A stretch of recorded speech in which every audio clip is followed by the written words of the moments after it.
Hello guys, आज हम explain करने वाले हैं मैजिक एम्परर चैप्टर 860। अगर आपने पिछला एपिसोड अभी तक नहीं देखा है तो उसका लिंक मैंने डिस्क्रिप्शन और कमेंट सेक्शन में दिया हुआ है, इसलिए पहले उसे जरूर चेक कर लीजिए। तो चलिए अब बिना देर किए शुरू करते हैं आज का चैप्टर। बिना जरा भी आवाज किए अपनी अचानक और अशुभ मौजूदगी का ऐलान करते हुए कुछ टेंसेड फिगर्स एक साथ माउंटेन रास्ते पर प्रकट हुई, लेकिन वे अकेले बिल्कुल नहीं थे। आसपास की माउंटेन्स पर एक नजर डालते ही साफ दिख रहा था कि अनगिनत लोग कतारों में खड़े होकर पूरे रग्ड इलाके पर निगरानी कर रहे थे। इस विशाल समूह के सबसे आगे एक अकेला आदमी खड़ा था जो सिर से पैर तक ब्लैक रोब्स में लिपटा हुआ था। उसके बाल गहरे काले थे और उसकी आंखें ऐसे लग रही थीं मानो अथाह ऑब्सीडियन के गड्ढे हों। फिर भी उसकी निगाहों की ठंडक हवा को चीरती हुई हर उस इंसान की हड्डियों तक सिहरन पहुंचा रही थी जो उसकी तरफ देखने की हिम्मत कर रहा था। भारी खामोशी को तोड़ते हुए मिस्टिक हेवन सेक्ट का एक सफेद वस्त्र पहने डिसाइपल आगे बढ़ा और बनावटी बहादुरी दिखाते हुए चिल्लाया कि आखिर वो कौन है जो उनके सेक्ट बैरियर को तोड़ने की हिम्मत कर रहा है। ब्लैक रोब्स वाला आदमी एक शब्द भी नहीं बोला। वह बस धीरे धीरे लगातार आगे बढ़ता रहा और उसके साथ एक बेहद डरावना घुटन भरा औरा पूरे रास्ते में फैलता चला गया। गार्डिंग डिसाइपल अनजाने में कांपने लगे। उनके माथों पर ठंडे पसीने की बूंदें बहने लगीं। फिर भी उनमें से कोई भी उसे रोकने के लिए आगे बढ़ने की हिम्मत नहीं कर पाया। वे साफ महसूस कर सकते थे कि उसके शरीर से निकलने वाला दबाव कितना विशाल और ओवरवेलमिंग था। उनकी इंस्टिंक्ट तुरंत समझ गई कि यह एंट्रोडर्स एथेरियल स्टेज का एक्सपर्ट है, ऐसा लेवल जिसकी बराबरी उनके लिए नामुमकिन थी और जिसे केवल सेक्टी के इनर एल्डर्स ही फेस कर सकते थे। उसकी लगातार बढ़ती चाल को रोकने के लिए एक और डिसाइपल गुस्से में गरजा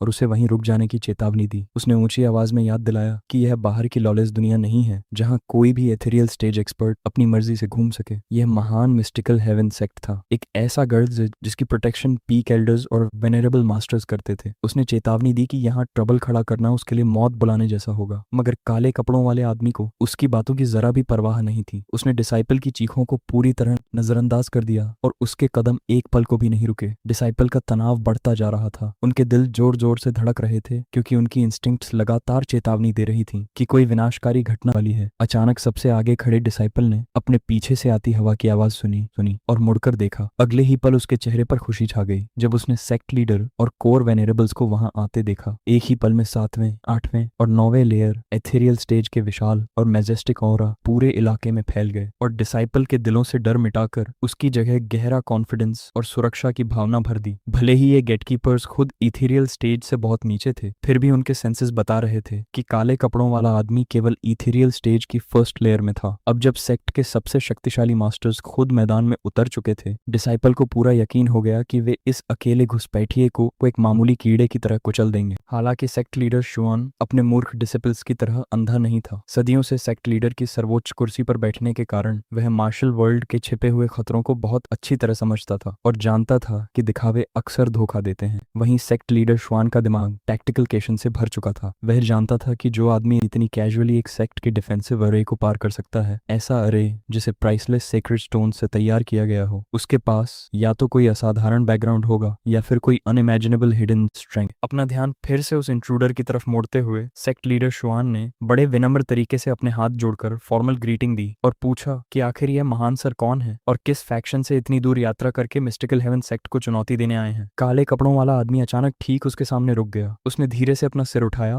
और एक बेहद परिचित चेहरा सामने आया, जबकि उसके होंठों से एक गहरी अंधेरी हंसी निकली। वह हंसते हुए बोला, सेक्ट लीडर शुआन, काफी समय हो गया, क्या तुम सच में मेरा चेहरा भूल गए? सेक्ट लीडर शुआन की आंखें तुरंत सिकुड़ गईं। पहचान का झटका का उसके भीतर बिजली की तरह दौड़ गया। अपने शौक से बाहर आते ही उसने गुस्से में दांत पीस दिए, हाथ कसकर जोड़ लिए और भयंकर क्रोध से जुओ फैन का नाम गरज उठा। वह पूरी तरह स्तब्ध था कि यह ब्रैट अब तक जिंदा कैसे था। जुओ फैन ने ठंडी मुस्कान के साथ जवाब दिया कि लगता है किस्मत सच में उस पर मेहरबान है। तभी तो मौत के इतने करीब पहुंचने के बाद भी वह पूरी तरह सही सलामत वापस लौट आया। उसकी आंखें सीधे श्वान पर टिक गईं जब उसने कहा कि श्वान को तो पहले से ही पता होना चाहिए कि वह उनके दरवाजे तक क्यों आया है। सेक्ट लीडर श्वान ने घृणा से जमीन पर थूक दिया और गरज कर बोला कि जाहिर है वह उनसे खूनी बदला लेने आया है। जुओ फैन ने बेहद कैजुअली उसकी बात मान ली और कहा कि वह बिल्कुल सही है। सेक्ट लीडर शुआन अचानक पागलों की तरह हंस पड़ा, लेकिन उसकी हंसी के अंदर गहरा दुख और दर्द साफ छिपा था। उसने चीखते हुए पूछा कि जुओ फैन जैसा ब्रैट उसे बदले के बारे में सीख देने की हिम्मत कैसे कर सकता है, जबकि वही मॉन्स्टर उसके प्यारे बेटे की जान लेने वाला था। जुओ फैन एक पल भी नहीं झिझका। उसने खुलेआम उस काम को स्वीकार किया और शांत स्वर में कहा कि आदमी को वही करना पड़ता है जो उसे करना चाहिए। उसने साफ कहा कि वह कभी अपने कर्मों से इनकार नहीं करेगा और शुआन को उससे नफरत करने और उस पर हमला करने का पूरा अधिकार है। लेकिन अगले ही पल माहौल पूरी तरह बदल गया।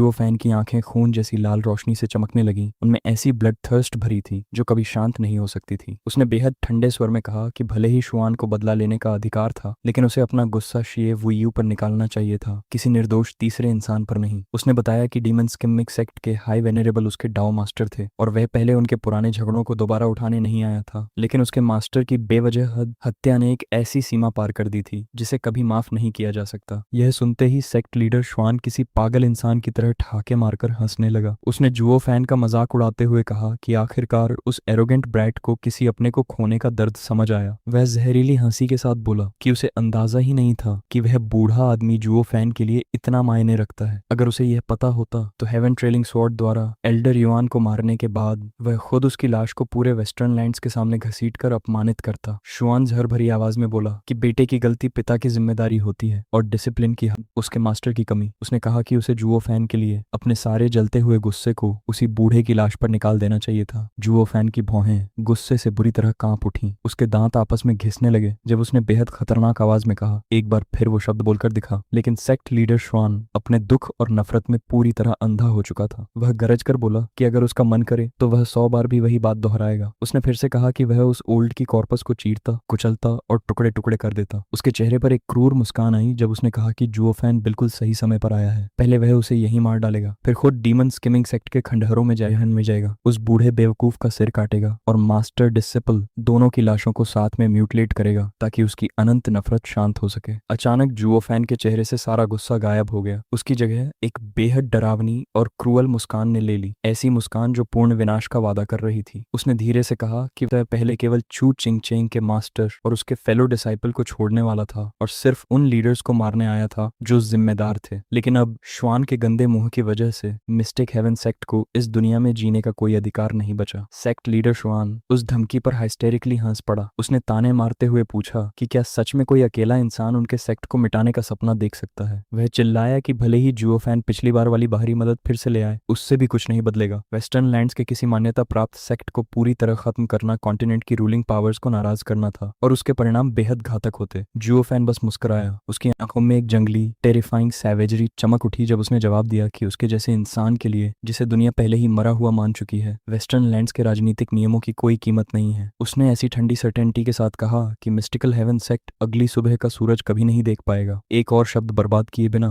जुओ फैन अचानक विस्फोट की तरह आगे बढ़ा। वह काले एनर्जी ऑरा में लिपटा हुआ सीधे सेक्ट लीडर श्वान की तरफ एक घातक प्रोजेक्टाइल की तरह दौड़ा। सेक्ट लीडर श्वान तुरंत गरज उठा और उसे मार डालने का आदेश दिया। अगले ही पल सेक्ट के काउंटलेस डिसिपल्स और एल्डर्स उस अकेले अटैकर को घेरने के लिए आगे टूट पड़े, मगर जैसे ही वे करीब पहुंचे, जुओ फैन का एब्सोल्यूट डार्कनेस पूरे बैटलफील्ड में फैलने लगा। कुछ ही सेकंड में उसने हर दिशा की रोशनी निगल ली और पूरी दुनिया को डूम के अंधकार से ढक दिया। 3 महीने बाद ऑथोरिटेटिव डबल ड्रैगन मैनर के भीतर स्थित हेवन रीचिंग पेविलियन के सीक्रेट हॉल में ऊंचे थ्रोन्स पर बैठे ग्रेट एक्सल्टेड गहरी चिंता में डूबे हुए थे। उनके सामने जमीन पर 50 घायल और battle von ethereal stage experts घुटनों के बल बैठे थे। ये वही लोग थे जो कभी शक्तिशाली बीस्ट टैमिंग सेक्ट के आखिरी बचे हुए सर्वाइवर्स थे। एक्सल्टेड हेरान ने अपनी तेज आत्मा को चीरती निगाहें उन पर टिकाई और कठोर आवाज में पूछा कि क्या वे पूरी सर्टेनिटी के साथ कह सकते हैं कि यह पूरा कैटास्ट्रोफिक हादसा डीमन शेमिंग सेक्ट की सोची समझी साजिश थी। बचे हुए एक्सपर्ट्स तुरंत बेताबी से सिर हिलाने लगे